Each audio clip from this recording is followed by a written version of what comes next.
Hi, friends, and welcome back to the podcast. So in our previous episode, I introduced what I'm calling our college admission nutrients. These are qualities that can be important for a healthy, quote unquote, college application process, then also a healthy, well-lived life.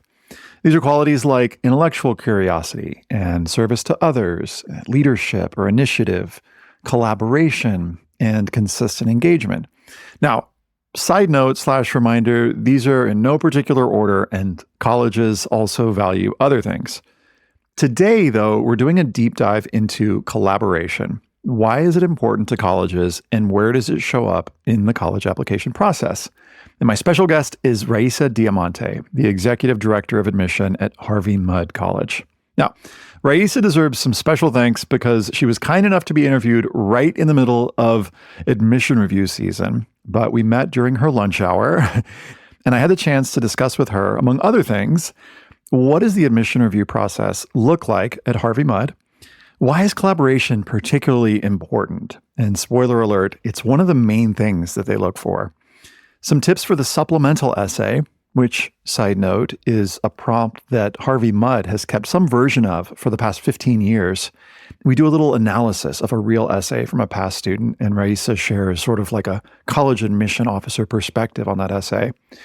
What does Raissa think about students using Chat-GPT or generative AI for their essays?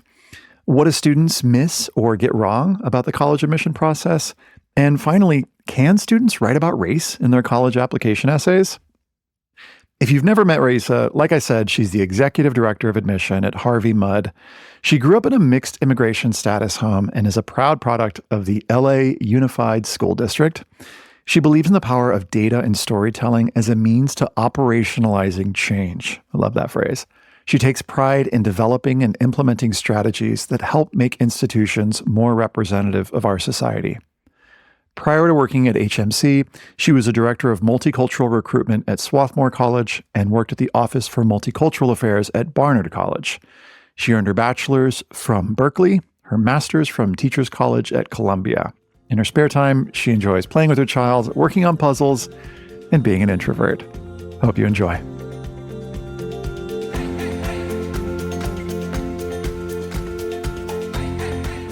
Hi, Raissa. Welcome to the podcast.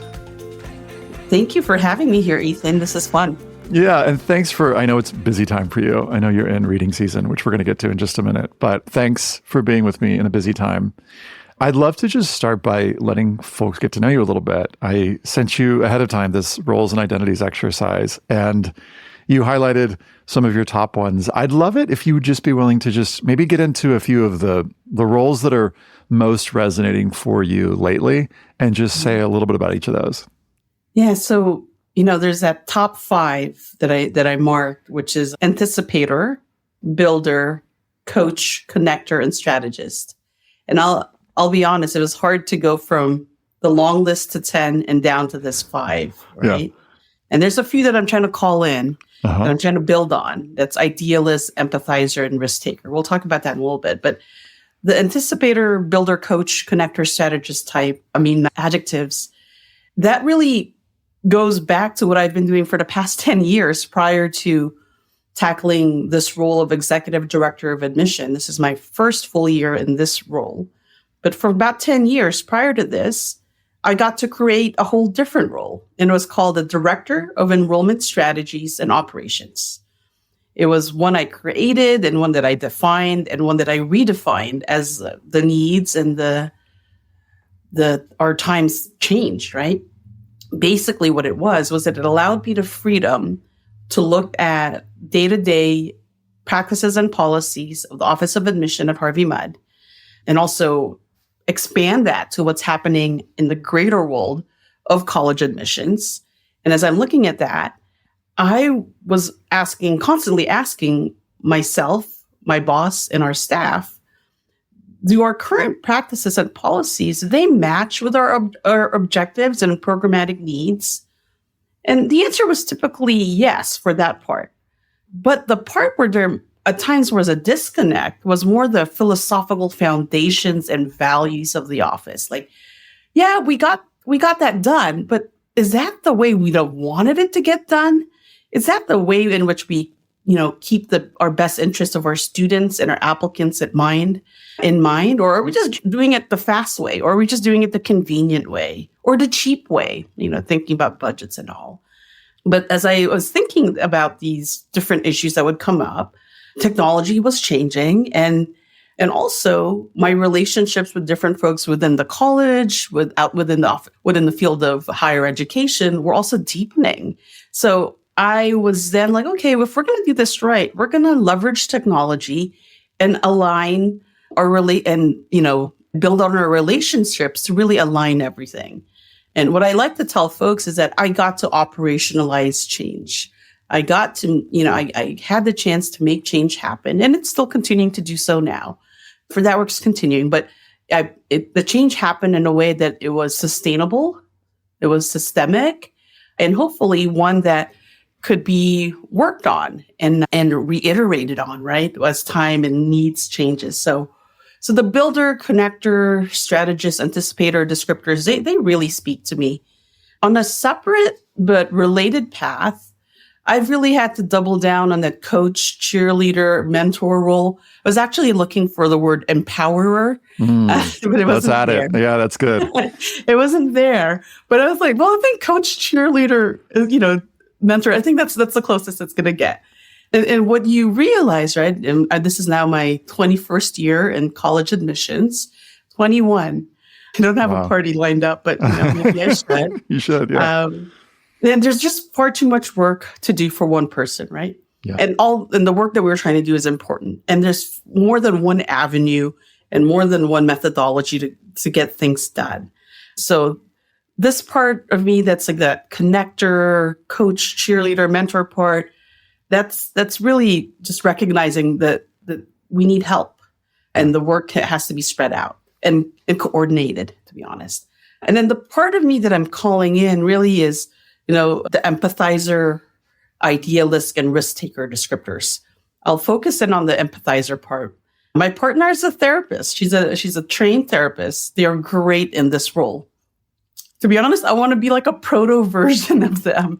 And, would work from home. You might imagine that sometimes I overhear phone calls that when she's supervising her would-be therapist, because that's part of her work, right? Mm-hmm. And it's like, wow, they're so great at that. I'm like, I want to be more like my partner in the way that they've really been able to show empathy in tough situations. I'll just be honest, right? Yeah. And then the idealist and risk taker parts, I'd love to call that in more, but to be honest, it's really hard to be both, and especially to be a gay woman, a queer woman of color in leadership in this society.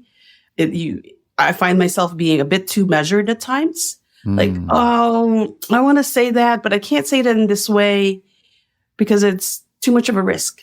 And I wish I was more of my younger activist self when I didn't feel like it mattered, and I just wanted to get it out. Sometimes I'd like to call that 20-year-old version of me that's protesting Ward Connerly, the UC Regents meeting when they're voting on some bills that remove affirmative action from race and ethnicity from consideration for college admissions in the UC system.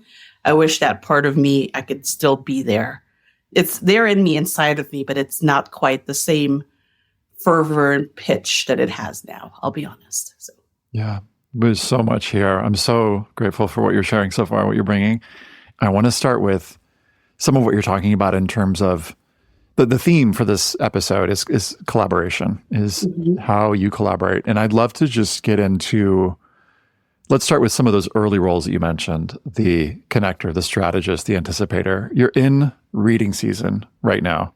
Yeah. I'd love to hear about what collaboration looks like inside the office to get through thousands and thousands of applications. And then later in the episode, I want to get into some of these roles, identities that you're calling in. But let's start with this week. Take us behind the scenes. What's going on? What does it look like? So Harvey Mudd had another record year in applications. We're very fortunate that that's the case. It means that we have a lot of great students to get to know through this process. But at the end of the day, it's also a hard one, right? So we've done our evaluations when we read applications, basically, right? We've done that. We use what's called committee-based evaluation, and at Harvey Mudd, so it's oftentimes referred to as CBE. Our version of CBE has a driver who is basically the staff member, the admission officer that knows where you come from the best. They're in charge of knowing your region. They're in charge of learning more about like changes to your state curriculum. Is calculus even offered? Like things like that. And then there's a navigator who's another admission officer, but they're not the primary person for your recruitment area, for your territory. So we've read every single application with 2 pairs of eyes on them. And now we have a set of students that we've put into committee. And so we're about day 8. Is it day 8? I can't remember. It's day 7. Feels like day 8. It's day 7 of being in the same committee room with 6 other admission officers. Harvey Mudd has a strong and mighty team, but collectively we've all seen your applications. And these are the students now in this committee where we're talking about our applicants and we're making decisions of who we want to preliminarily admit. And it's great. Our goal is to read carefully and to also to read applications carefully in that committee-based evaluation part. And also we want to treat students who have similar opportunities and similar backgrounds similarly, meaning if you're coming from a low-income background or an international background, what's available to you. We're not going to compare a student whose resources and opportunities are different with each other. At the end of the day, everyone needs to be someone that we believe will be academically successful here. So that initial standard is the same. But the other parts about what you would bring into the community, your intellectual curiosity, how do you create opportunities for other people? That's the part that we're in now. And it's a very collaborative environment because literally it's 6 to 7 people reading the file collectively. After that initial read, we're reading it again. And we're choosing to preliminary admit someone or not. In a couple of days, we will look back at that bin. We call them bins. They're not physical bins. They're, in the cloud. And we'll see that the number of people we want to preliminarily admit will be far greater than the number of people we can actually admit. And then from there, we make the hard decision of determining who will be on our wait list. And it's really hard because we were just so excited about them and we still continue to be. But then you get you have more oomph and more excitement for others.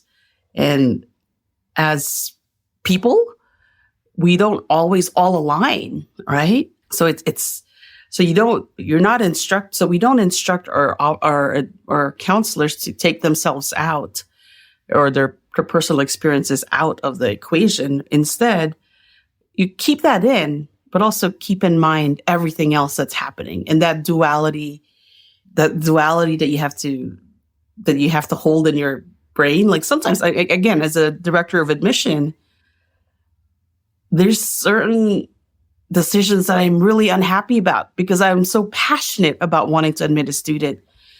But we can't make an exception for my student when there's going to be a student of a similar situation and we're not going to admit them. We can't just admit the director's students. And that's hard because I really care about my students and so do my colleagues.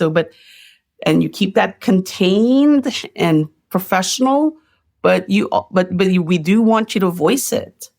And if you need to take a moment, there are times when we stand up, we have to leave the room, get some air. Again, this is a very collegial place and a very respectful place. No one's, throwing water across the table or anything dramatic like that. And also, there's no paper on the table.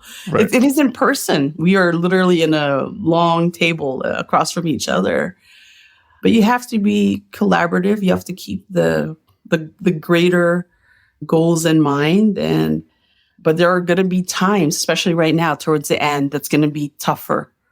So we keep to a normal 7.5 hours. Actually, it's like I cut down committee by about 45 minutes each day this year. That was one of my goals. It's just because it's too long of a day, even those 45 minutes back to folks, so they're not physically sitting in the committee room. There's just, a mental and emotional and physical exhaustion that I was just like, no, if it means we go half a day more at the end of this process, I'm okay with that because I'll feel better about the decisions we're making. And it's been a very engaged committee. And, someone will say, hey, the student said they're taking physics at a local college. Does anyone see that transcript? I can't find it. I can't see it. I think, oh, the student put it under additional information, the actual name of the college and the grade that they got. I'm like, okay, so we don't have to follow up with the student and, literally we know that when at a college you're applying to emails you out of the blue and says, hey, we're looking for this grade for this class that you said you're going to take. I'm sure that's nervous making, if not nerve wracking. If we can spare you that, I don't know, because you'll look for it, you'll email as a student, and then you might not hear back from our office for another 24 hours saying, yes, thank you, we got it. That's a tenuous and scary 24 hours, right? We want to save you from that. So we're locked in and we're trying to see the files, again, all eyes open and together. Yeah. Sometimes students feel like it's kind of a mystery what colleges look for or are looking for. And, there are often, as there is on the Harvey Mudd website, there's a section that says what we look for. So I want to read from that so that students have a sense that, hey, this information exists. And also I want to click in on one particular aspect of it. Mm-hmm. So it says on the website, I'm quoting here, we want students who've succeeded in challenging courses, as you've said, who express excitement for math and science, who appreciate the humanities and social sciences, and who want to be an active member of our supportive and collaborative community. So I want to drill down on the collaborative part and ask you a little bit more about that. Why, first of all, is collaboration important from Mudd's perspective? Yeah. We're a STEM institution. STEM, it's, science, technology, engineering, and math inherently are collaborative disciplines. Sometimes I take the shorthand version and say, sometimes we tout people that are Nobel Prize winners or things like that. And like, oh, this is a Nobel Prize winner for this, or the Fields medalist for this field. And sometimes they'll say one name. More often, it's more than one name that contributed to such a discovery that's changed our world, right? But if you drill down even just one step before that, and you look at the number of names, the number of research papers, the number of collaborators that all did work to make those incremental discoveries that led to that big discovery, you can't argue the fact that STEM is meant to be collaborative, right? Part of also what we talk about when we talk about collaboration is this ability to be in tough conversations, to respectfully disagree with one another, to still hear one another. That's part of collaboration for us. It's not just a physical, we're going to be in the same room doing this together, but to be able to sit in those moments and see things forward and see things through. That's extremely important for us, that our students buy into that idea.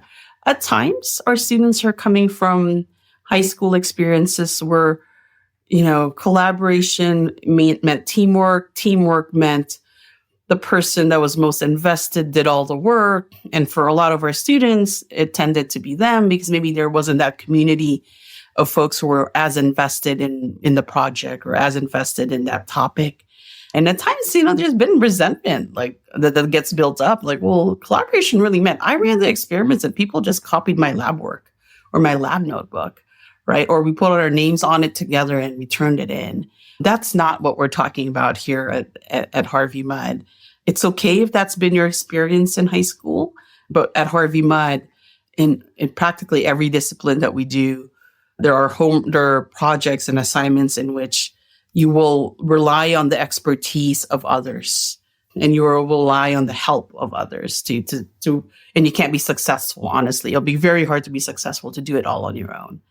So we're trying to see evidence of that, like in your college application. So we're looking closely at what your teachers say about you or what you say about yourself when you hit a roadblock, when things don't quite go your way, or if things didn't exist, how have you advocated for things to then be created?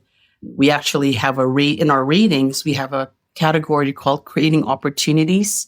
And it's about how do you support people around you, right? Whether it's in an academic way, a non-academic way. This is just beyond titles and such.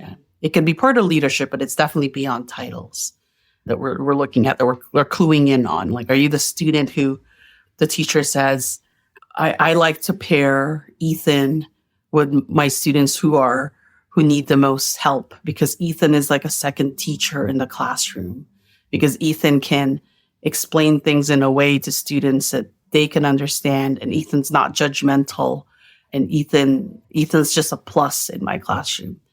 That's that's what we're hoping to get, right? It's very nuanced. Yeah. Yeah. I'm curious, this is great. Like, it seems like the recommendation letters, for example, the teacher recommendation letter could be a great way for this to show up. I'd love to hear where other parts of the application do you see these qualities, collaborative qualities show up? It comes from the students themselves, right? It comes from it depends on which question they answer in the Common App, or even within our own supplementary questions. It's really, sometimes it is also in the activities list in the Common App, where they talk about creating. I was just with our math faculty member, and there's a student we were talking about who created math problems that are high-level math problems in a group setting for fun. Like you do, Like you do. I mean, most students do. Right. And then they really talked about how their group is a group that doesn't exist in a physical space. They're in a virtual space. But so their reach also has been, in some ways, more, because it's not just limited by geographical location. But for me, this student is part of a collective of people, again, just from a descriptor in a 3-liner in their activity, the title, and then a 2-line description in the Common App about what they're doing. I was like, they're great. They'd be a great math ambassador. We were looking for math ambassadors for a specific scholarship that the math department sponsors. And I was like, look at this one. Yeah, they're like, they're in charge of this and this. You're like, oh, that's ambassadorship. That's collab, and that's working on it again. Not just on your own you're doing it for fun, but you're doing it with other people. That's creating opportunities for others who don't have access to these things, right? So I love this. I love what you're saying. Yeah. And even as we were talking about this in preparation for this recording, you talked about looking for evidence that a student allows others to shine, and that people will want to collaborate with the student, again and again, and they'll want to come back to working with them, because, you're creating a community, right, of students and scholars. And I'd love for you to just maybe paint the picture of what it looks like when students come onto campus. Like, what are some of those opportunities for collaborating, some of which they might have thought of, but some of which they may not have thought of? I mean, right now we're in the second week of our engineering students creating a hammer from scratch. Like, as in, you get a piece of wood, you get a piece of metal, but you don't know if it's the correct hardness and the correct everything. So if you walk down to the machine shops, you'll see a bunch of people with black and yellow toolboxes, toolkits. It's uniform. It's very cute. I think it's cute. And you'll see people literally staring at something very hard. And you're like, something is happening there. Right. I don't know what it is, but they're really into it, because these are individual hammers that you make. It's not like it's a group project, but everyone wants your hammer to be just as good and just as close to spec, meaning to specifications, as can be, because you could all win. And that's really literally the the takeaway message there is like, you can all make a great hammer. So it can look like that. It can look like our cafe or coffee shop where people are doing homework together. Our office sits next to our academic excellence program, which is like a notch above your tutoring program, I'll say, just because basically everyone in there, whoever, regardless if you're the one getting help or giving help, you've been a tutor before as well. So it could look like that. Collaboration can also look like our more formal programs, like our clinic projects, in which for our students who are majoring in computer science and engineering, they have projects with industry sponsors. Some of them are nonprofit sponsors, some of them are larger corporations, some of them are startups, but you're basically a project team for a full year for them. So your collaborators are not just fellow Harvey Mudd students and not just a faculty member who might be an advisor, but a company, a real company. And that's, you're flying across the country. There's a group of students flying or who have a trip out on Friday, and they're going to meet with their collaborators in person, and they're going to show them what they have so far. Collaboration can also look like our writing center, which we're looking at we're looking at writing for writing's sake as well as for technical writing. It's almost thesis time. It's the first week of March here at Harvey Mudd. It looks like that. And I still see also students who are still, we have a big skateboarding culture on our campus. Oh, so I still, usually by this time, you figure it out, because it's mid spring, you figure it out if we're going to be a skateboarder or a walker or a biker. but I still see some students still learning how to skateboard. So I see people kind of, helping them out. Yeah. So it goes in many ways. And of course, as you might imagine, this being a college campus, a residential one, there's events, there's support groups. So collaborating is really in every part of your life. This is a place where, it's small on purpose and intentional in its size, but also with the other Claremont colleges across the street, it really can broaden who you collaborate with beyond the 920 or so students we have on our campus. There's another 5,000 students across the way. So it can come in many ways. Something I do want to be mindful of, Ethan, is that I love letters of recommendations, and I appreciate the time and effort our colleagues, whether they're counselors or teachers, put in them. But there's also a clear inequity in the opportunities for students who are not at schools where teachers have the freedom, the time to write these letters. My parents are both public school teachers from the Los Angeles Unified School District. Mm-hmm. I can't imagine how much time my dad really had to write letters of rec. It's been a while since he's been retired, for his students in his pre-calc class. So we need to recognize that as well. So sometimes really our students are their best advocates in the way that they write about themselves and how they see themselves. And, the letters of recommendations are helpful, but we also, again, want to be mindful of that. So just want to put that out there. I love the point you're making. And you kind of alluded to this earlier, but I wanted to just underscore it for a student who's listening that thinks that they might be disadvantaged as a result, or counselors who feel like they're disadvantaging their students. What I heard you say is that Harvey Mudd is intentional about looking at the context of a student's setting, community. Yeah. And really, for example, if a student does come from a large public school, recognizing that there may not be the same recommendation letter coming through, and that that's not going to disadvantage a student in the process. No, definitely not. Definitely not. We take it at face value, and again, understand the context that our students are coming from. This is why it is important for that driver to give that overview. So I'll say, my last student that I just read or that I just presented to committee was a student from a larger school in a mid-sized city in upstate New York. Is that fair? I didn't name the school or the city. But the school is not a school that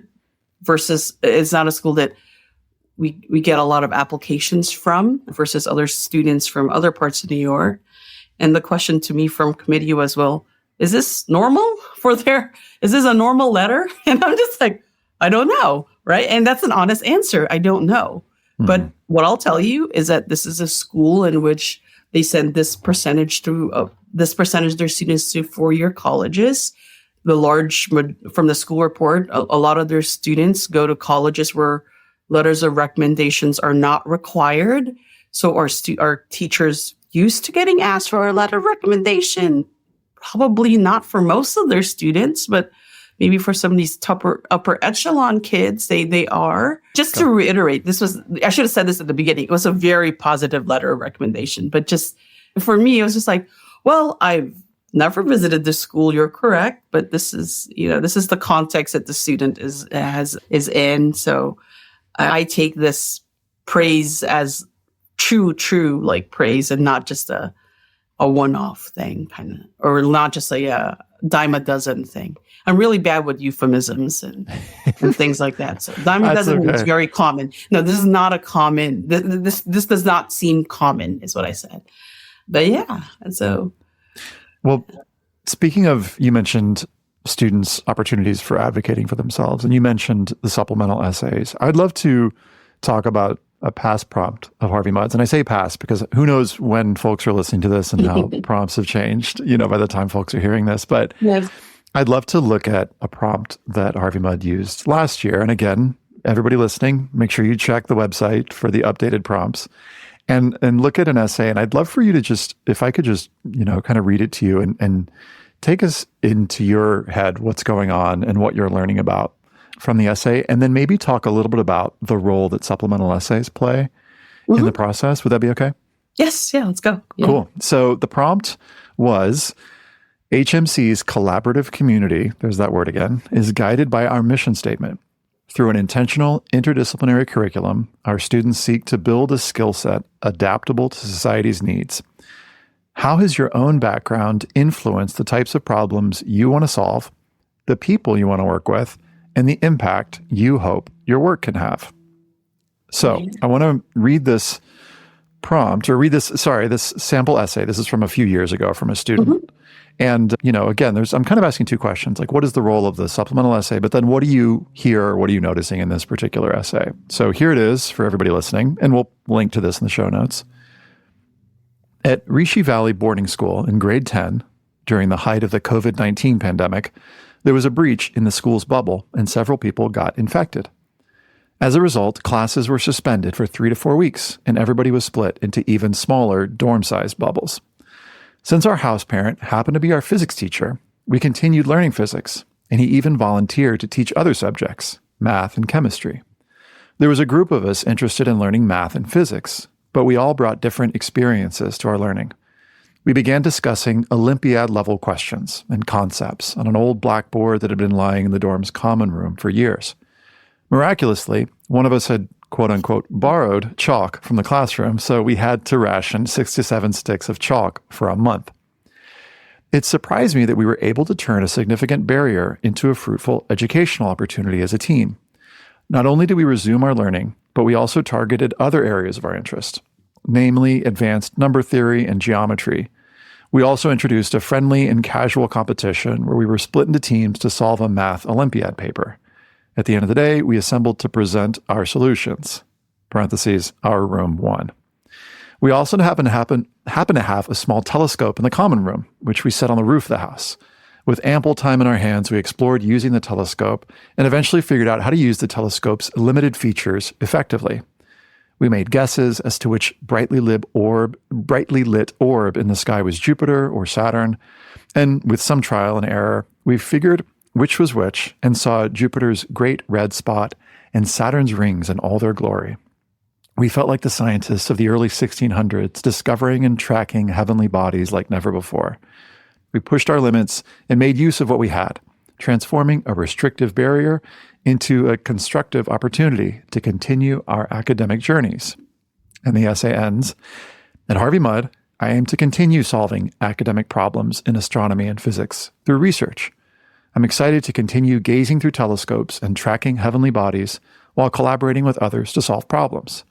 I know I can find my scientist peers and scientific haven at Harvey Mudd.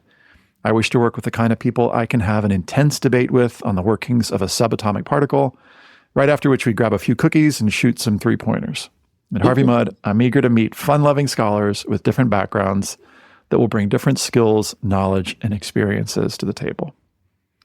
So, Raissa, as an admission officer, what do you notice as you hear that essay? Yeah, I mean, a few things. First, I'll comment on the question itself. That question has existed for Harvey Mudd for at least 15 years in some way, shape, or form. So I like that question. Before, it was one of those like choose your own topic questions, but we like that question so much, we made it the only one you can answer. Because we get so much out of the question, is what I'll say, right? Yeah. Awesome. So we no longer have a why Harvey Mudd College question. We just basically say, this is what we're about. To show us how you align. That's like my short version of that, of that question. Yeah. And what I heard, right, in the student's voice and in their essay is a great alignment of who we are as an institution and of our community, in which definitely they were in an unfortunate circumstance. They were in the most fortunate position possible, right? So we have to acknowledge that, right? Most people don't live with an instructor in physics, right? And most people, except I live in not my math teacher, but a math teacher, my dad. Mm-hmm. It's not all it's cracked up to be, I'll be honest. But, so there's that fortuitousness in that not so happy times, right? Not so great times. So the first thing is we got to recognize the difference in resources that the student had. So that's the first thing we train our readers to know, is that understand the resources that someone's coming from. Now, what did they do? What they did was something amazing. They created a community in which you encouraged and invested in someone's intellectual curiosity, whether your own or other topics that might be of your friends. Okay, that's what Harvey Mudd is about. You're all taking the same classes because of their core curriculum, but there's an added layer to it with your own personal interests, right? I heard a lot of clarity in their voice as well, in terms of what they valued with their peers, and also for themselves, that they who tackles an Olympiad paper, a question for an Olympiad paper just for kicks? I know, I love that. I would not have known to look that up myself as a high schooler, but they did, and they made it a fun thing, right? Hard work can be fun. Hard work can be fun is not an official motto for Harvey Mudd per se, but it is something that you have to be willing to do, and to do this with others. The word choice of friendly and casual competition, I think I heard that stuck out to me. It's like, oh yeah, that feels like Mudd. It's like we want to win, but it's, but we also don't want to be jerks about it. That's like the shorthand version. We're not trying to sabotage friends or anything like that. Again, back to that whole idea that everyone can make that perfect to specification hammer. It's that same idea, right? I definitely clearly see the students' passion for astronomy and physics. We don't admit to majors at Harvey Mudd, but seeing this helps me really be able to envision them in that major here at HMC, right? What would they bring in? They'd bring in this enthusiasm. They'd bring in this like willingness to make the best out of something not so great.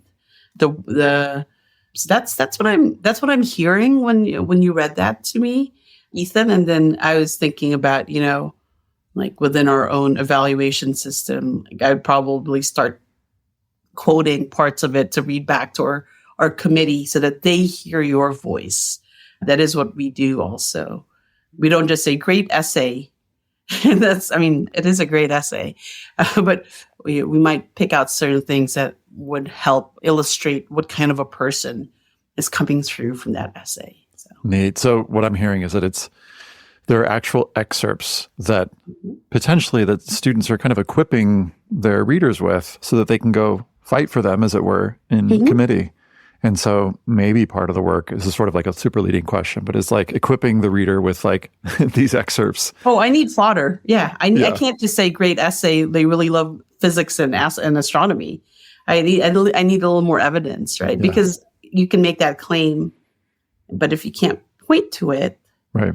like the question from committee, like it's happened before. Like, well, where are you getting that from? That's, The specifics to back it yeah, up. like it's an essay one.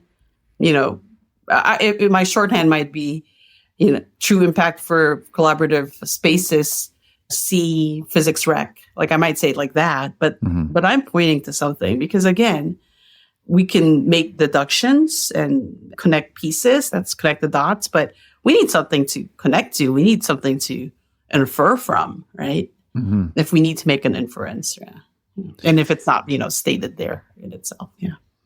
So I'd love to talk a little bit about Chat-GPT, and I'd love to hear first from your perspective, like how do you feel about students using AI or Chat-GPT? And then related or separately, what are the conversations that are happening in your office around the use of AI and Chat-GPT? Yeah.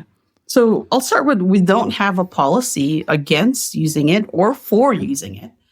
And there's not one from the faculty right now. This is not an isolated question for Harvey Mudd, but it is one that all faculty members are asking. Again, I was just sitting with faculty in a different conversation. And one of them basically asked me, how do you know it's not Chat-GPT? And I said, I don't know if it's not Chat-GPT.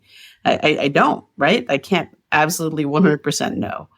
This is also, again, we have an honor code on our campus where you attest that the work that you're submitting is your own work, right? And that's part of the ethos and the expectation of campus. So it's a very important question. And with that said, my personal opinion about Chat-GPT is that, or any other generative AI, is that it can be used as a tool, perhaps as a starting point, right? Or a midway point, for students who don't have the resources to collaborate with others on their written work, that could be a place for it. I will say that it would worry me if that's the first, only, and ending point for the way that you might seek out guidance in your writing, because it's not perfect. And at times it's actually quite incorrect. So I hate for students to see that as the only place. I hope that there's at least an adult or a trusted peer that you can talk to and rework your essays with. But at the end of the day, it can be a useful tool, but shouldn't be the end all and be all. I'll share my personal experience. I don't know if Ethan, you asked me for a bio, right? Yeah. Okay, so that bio is a bio I've used for years, and I now have a 2-year-old. So I said, I should re-update that and include him in this. So I got curious, right? So I plopped it into Chat-GPT because I was about to do a talk with a collection of folks who are directors of pre-college STEM programs, so like STEM enrichment programs for high school students. And I'm about to be in a room, a conference room, and I'm a plenary panelist. I'm like, well, I want to have a good showing. They're going to read my bio out loud. And I stuck it to Chat-GPT.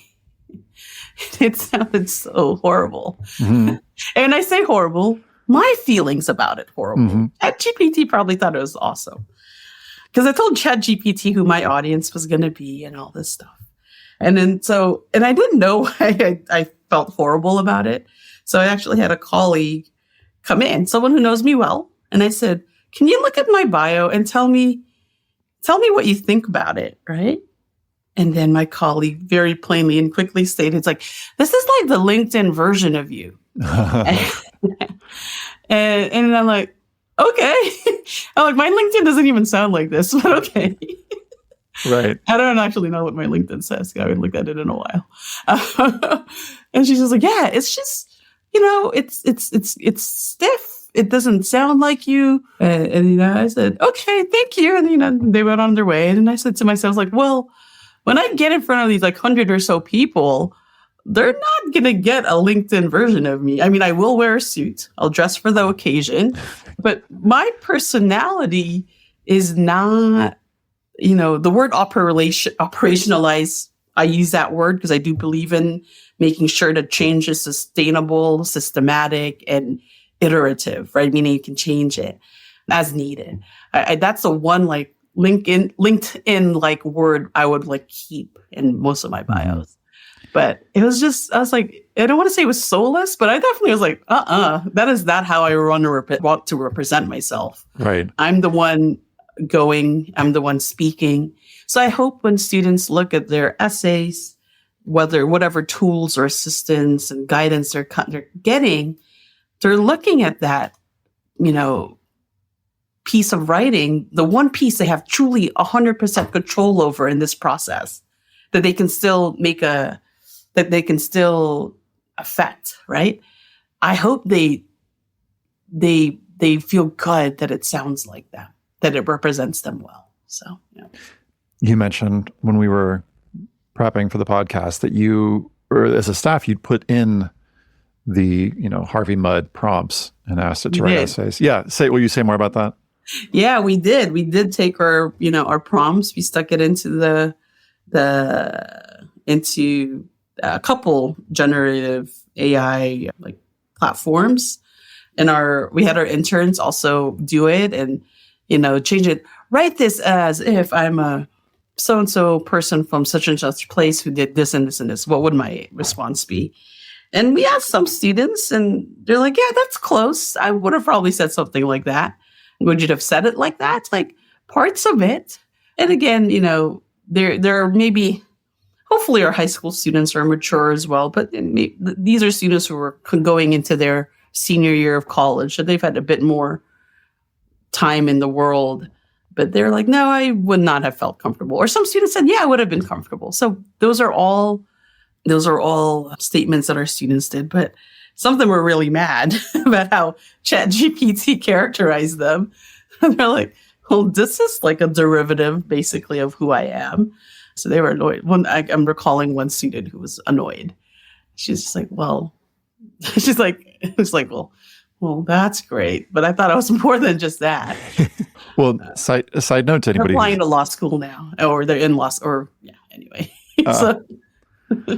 Well, side note to anybody who's listening and who's curious to hear more about this, there's a white paper that I'll link to in the show notes called Navigating College Applications with AI that's written by Jennifer Rubin and her colleagues at Foundry 10 on how students and how teachers have been using Chat-GPT and generative AI in the application process. So I'd love to know, Raissa, what you feel folks should know about this process. Like, what do you feel like folks get wrong, like parents or students, about this process? I think what they get wrong is that people really think it's just random. If this was random, I would not spend my Saturday, which I just spent, a day on Saturday, in a committee process with my coworkers. And I know they love me and we like being around each other, but I think we would have picked not to do this on a Saturday. So it's not random. There is a human element to this process, but it's definitely not random. Right. We put in a lot of effort to train our staff, put in a lot of effort to keep each other accountable so that we are treating students fairly and with an equity mindset. That is intentional. Mm-hmm. So I think the whole fact that people think it's random, that's number one. The second is that idea that there's a perfect candidate for a perfect college, that's also not true, right? The only part that's perfect in this process is how you choose to represent and present yourself. That's the version. That's the part where, you can, if you're true to yourself and you feel confident in the way that you're representing your accomplishments, your aspirations, the direction you'd like to go to in the future. That's the goal right there. The goal is not to find perfect student for perfect college A, right? That's maybe the two things. Mm-hmm. Yeah, definitely that it's not random and that there's no such thing as a perfect A plus perfect A equals college A. Yeah. You mentioned equity. I'd love to hear a little bit about what do you feel like is working well in terms of either way that Harvey Mudd is approaching access and equity, or as a profession, and then maybe a little bit about what you feel whether you feel there's still work to be done. Yeah. Oh man. In thinking about equity, I think what we're doing well is that we're always questioning if we're doing well, right? So Harvey Mudd College requires, this is an example, Harvey Mudd College requires that students complete calculus, chemistry, and physics prior to enrolling as a student here. We know that the reality is that this is the last major study that was done was before COVID, but over half of the high schools in America don't have calculus, chemistry, and physics offered, right? That's before COVID. Mm-hmm. So inherently, we're already not able to speak to half of the high school graduating seniors, right? Again, we're a small school. We don't have to we don't have to worry. Sometimes people say, well, you don't have to worry about that. You're such a small school. Like, well, if this one small school is clearly saying you are going to be a barrier for half of the people graduating from this country, that's a big question, right? Mm-hmm. So it's not about filling the class. It's not about filling the class. We can fill the class, but the question is, how do we answer that question, knowing that the reality of where students are coming from and what's available to them keeps changing? So we are examining that question. We continue to examine that question. We continue to ask ourselves, what's an adequate, if you don't have chemistry, how can someone who doesn't have chemistry because it wasn't offered to them, or, the teacher retired and they couldn't fill the chemistry position the year they would have taken it? Again, these are all situations that happen every time.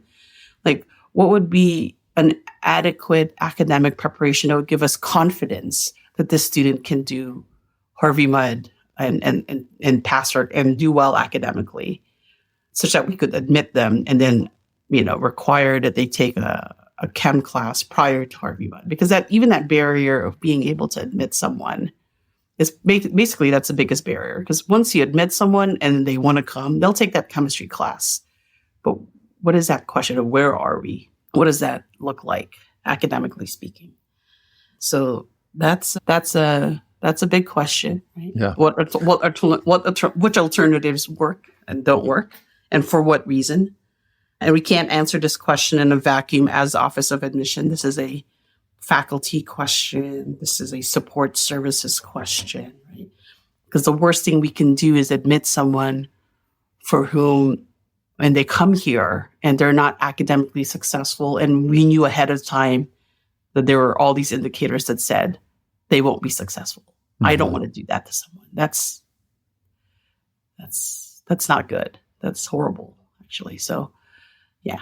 I'd love for you to speak to students for just a minute, because after the Supreme Court, in 2023 issued this ruling banning race-conscious admission. In other words, race can't be considered in the application process as a standalone factor. A lot of students, including students on my webinars in my world, are asking me, hey, can I talk about my race and my culture in my essays? I'd love for you to just speak to students for a minute. What would you say to a student who's asking something like that? Can I write about my race and culture in my college application? Yeah, the quick answer is yes, you can, right?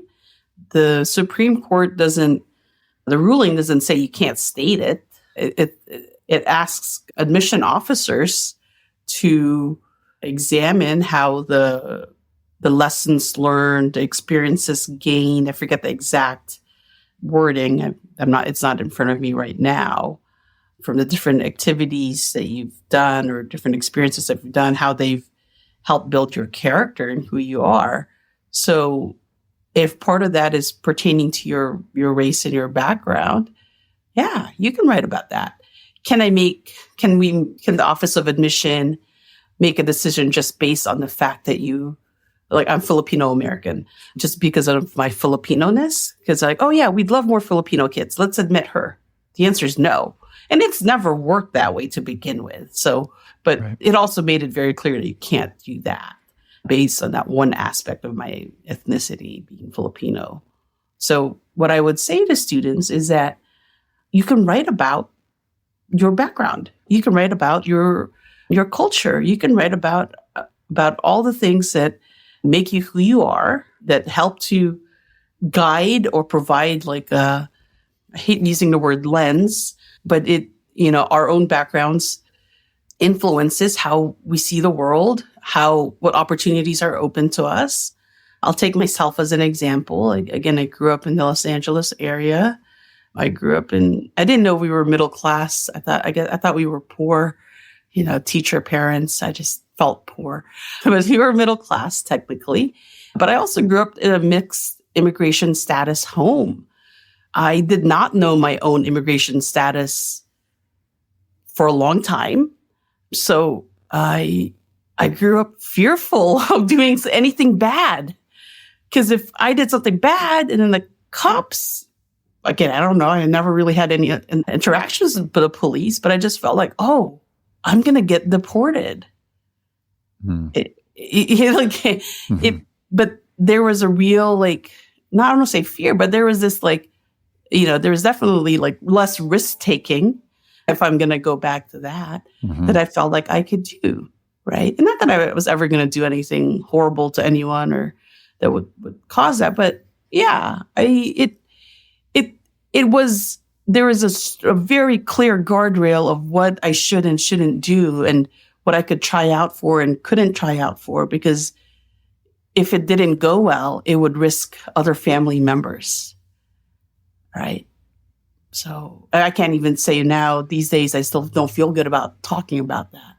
But it was very clear. It very much influenced how I saw the world and what I thought was open to me. So I hope that younger version of myself, if I were living in these times, I still felt like I could talk about the things I was able to accomplish, despite the fact that I was coming from the circumstances I was coming from. So, yeah.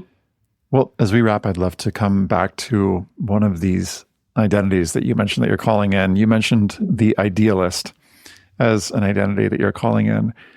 If you had to fast forward, let's say 5 years or 10 years, and call in that idealist role, what would you like to see exist? Or what would you like to say you're grateful is true? And looking forward to look back. That is such a hard task for me, Ethan. Yeah. And I appreciate the question, but that is so hard. That is very hard, right? That is very hard for me to think about. I'm not a very imaginative person. I've worked at Harvey Mudd, but, my very imaginative students, at times I'm just like, I have no idea where they got that from. Yeah. and I'm very proud of them and excited that they exist in the world. But the idealist person in me would just, I think she would hope that there's more folks in leadership in many arenas, not just in higher ed, who share the same values as I do. So that's people of influence, people of decision-making power who may have more similar or aligned sensibilities as I. I think that's the best way I can say what I would love for to happen. Thank you, Raissa. I appreciate it. Thanks for that answer, and thanks for your time today. I really appreciate you. Yeah, thank you. Again, I started with this is fun. This is fun. This is a way to step away from the intenseness of committee and to be reflective and to hopefully assure some folks or maybe create questions that encourages folks to seek answers. So I hope this is helpful. Thanks, friends, as ever, for listening. You can catch the show notes at collegeessayguide.com/podcast. In case you missed it, on the last episode, which is to say the one before this one, I walked through the admission nutrients. Feel free to check those out. And stay tuned, because I'll be walking through the rest of them with my colleague Tom. For an invite to our upcoming events, including our free webinars, our Pay What You Can courses, and everything else, just go to collegeessayguide.com and opt in to anything. If you're a student, check out the free guide to the personal statement. If you're a parent, check out our handbook for parents to the admission process. And counselors, I've got so much there for you. You can opt into pretty much anything you like, and you'll be notified of the next event. Thanks all, and stay curious.